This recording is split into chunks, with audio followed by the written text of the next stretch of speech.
One of the days in April. Yeah, don't worry, I won't. Just go on Google, you'll probably find it somewhere, and we don't have any privacy anymore. What made me go to Egypt? Wanting to learn. And I had friends that had gone to Egypt, so it was the most sensible place to go. And alhamdulillah, we barely snuck out before the whole place fell apart. So, yeah, I finished 2012. What's my view about Egypt? Not politically, just in general, during your studies. What do I love Egypt. I think Egypt's a great place. I think sometimes people of Egypt, like many places, do crazy things. But Egypt, Cairo in particular, is a really, really amazing experience. Because Cairo is a really old city. You know, whenever I tell non-Muslims that I lived in Cairo for 6 years and I ask them what they imagine pyramids and camels, right? So it's not Cairo. Cairo is like, you should imagine Mexico City. That's Cairo. Cairo is a huge, massive, crazy, metropolitan, insane place, and it's just so fun. It's like if you were to take Irvine and do the opposite of everything in Irvine, it's Cairo. That's how you explain it. But I loved it. I miss it a lot, and I hope that Have you been to Damascus? it will get better. I haven't been to Damascus. Yeah. I think you'll love it. I would love to go to Syria. Allah yahyiha, and may Allah help the people there and all of the people. So I would love to go one day, inshallah. Where can I get some good hummus? Funny guys. I have no idea. I am cuisine wise, I'm very American, so I don't know where to get good hummus.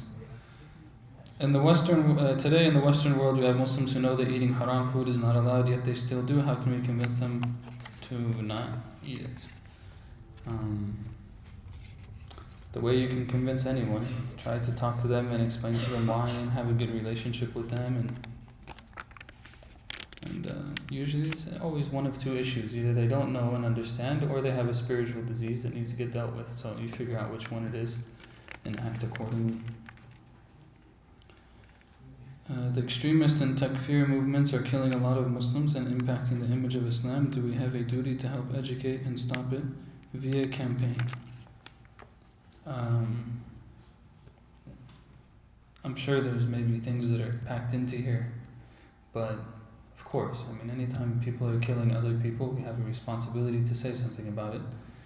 How we do that and what's the most effective means and how do we bring resources and opportunities together to do that, that's obviously a bigger discussion, but we always have responsibility to speak against extremism and takfir is a big problem, so Allah guide people. Yeah, that's all I have. Any other questions? You can ask them without writing them. Probably some people, I've noticed a general deterioration in the handwriting of young people. Every grown-up should know how to write properly. Yes? So you mentioned about knowing the heritage of your parents, and you said your mother was from Canada. Mm. Do you know anything about her ethnicity? Like, is she European? Or? Yeah, I probably... No, it's probably equal. I mean, I've been there. My mom is from Newfoundland, Canada. Does anyone even know where that is? Yeah, I didn't think so. Usually people don't know where it is. So, Newfoundland is a small island on the east of Canada, above Maine, and it's a very rural, slow-paced place, but it's really nice. And you can get by pretty well as long as you're white. But it's a good place, and the people are nice, and they drink a lot of tea, and it's very similar to other cultures. But it has Newfoundland has over 365 local dialects, and their English, the way they speak English, is very different than a lot of other places. If you go on YouTube, there's like maybe one or two YouTube videos with a Newfoundland dialect, but it's very interesting to listen to. If I could do it, I would speak in it all the time, just to see if it would pick up culturally or not. It would be a funny experiment. Yeah. My question is, I mean, you mentioned beautifully how people need to discipline themselves, to purify themselves, to attain higher spirituality. What about a lot of the Muslim youth that we have today who are pretty much preoccupied with the whole Facebook and the media and aren't really in line with Islam? I mean, they're Islam by birth, but how do we get them to the masjid and get them interested and excited about Islam?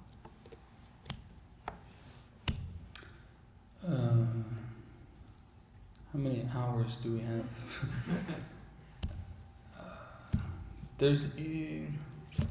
So my general position is that every single Muslim has a responsibility to develop themselves. So if you are from the small group of people who actually are intelligent and advanced enough to ask that question, then that group of people has to develop themselves such that they are likable, that they can befriend others, that they understand people, that they listen to people, that they know the things that go on in people's lives, they know how to have a discussion with them, and then you have this group of people. Everything else is personal relationships. We can talk about all different ideas and everything else, but in the end of the day, my personal opinion is that everything goes back to relationships. So if you have, and everyone has access to different groups of people. So you deal with whoever your group is. Like, it would be foolish for me at this point to make da'wah to the same people that I made da'wah to 10 years ago when I first became a Muslim, or 11 years ago. It just doesn't work. I'm in a different state of mind, I have a different personality, it just doesn't work. But someone else might be able to, that I can make da'wah to. So everyone has their own kind of space that they work in, but I think that everything comes back to personal relationships. And one thing that we see about the Prophet ﷺ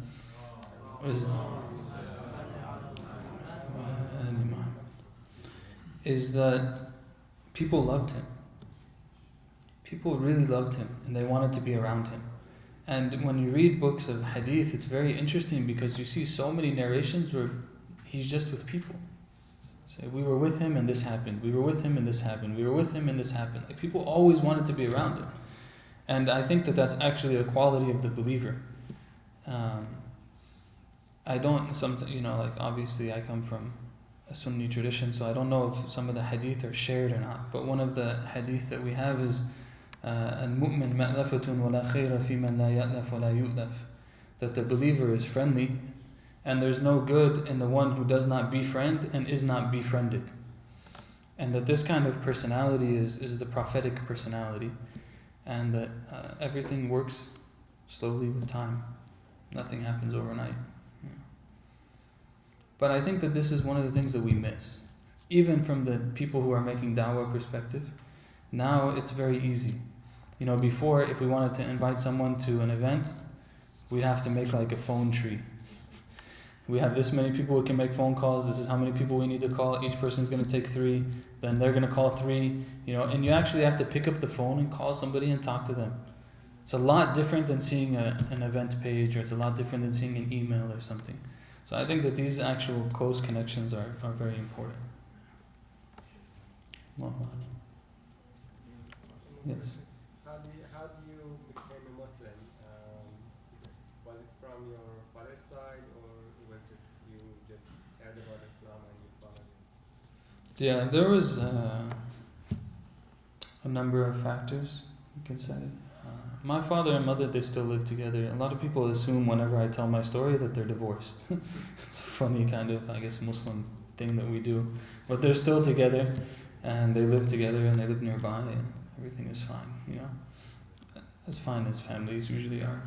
So there was a lot of factors, and I think that sometimes when we ask people their conversion stories, they end up, after you tell them a lot of times, they start to get more and more sophisticated and dramatic, and things change. But basically, my story at the most base level is that I lived a life of absolute meaninglessness.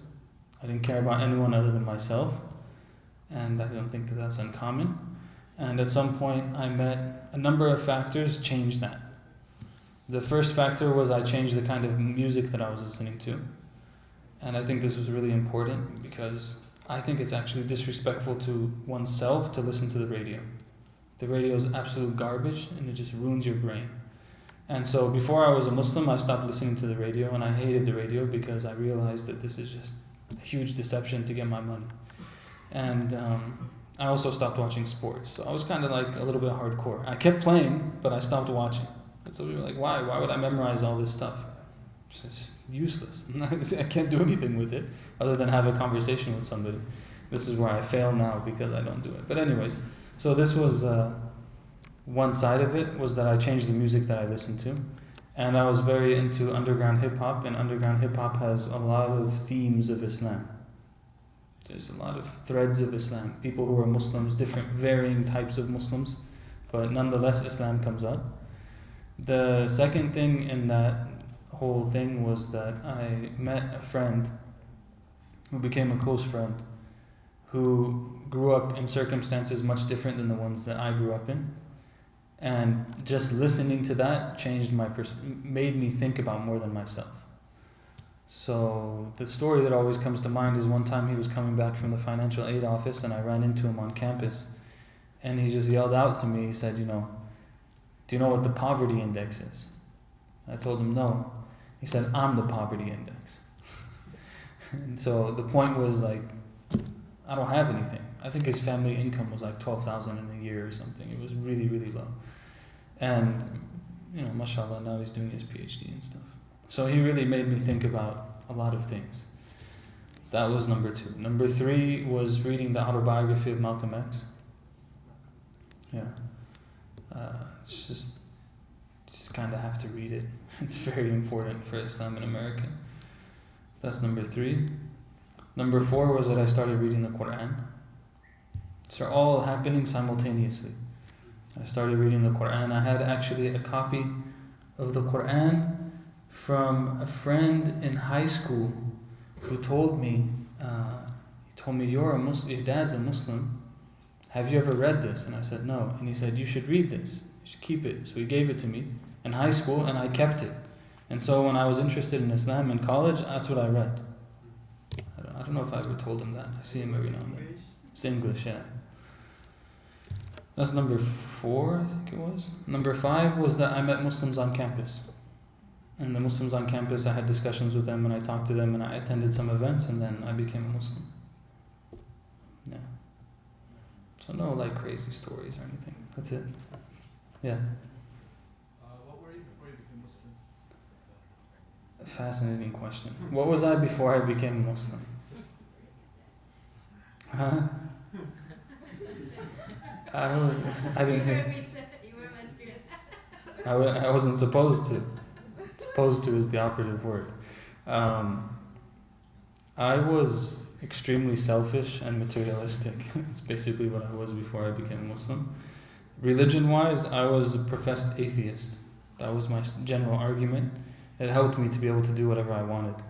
So I went with that one at the time. I even had actually a discussion. My best friend growing up was the same as me. He was half Pakistani, half white, and not Muslim.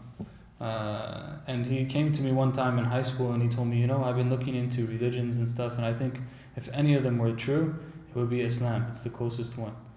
So I just looked at him. I was like, man, what are you talking about? You don't believe in God. And that was the end of that conversation. I spoke to him one time after I became Muslim about Islam. But so that was where I was at.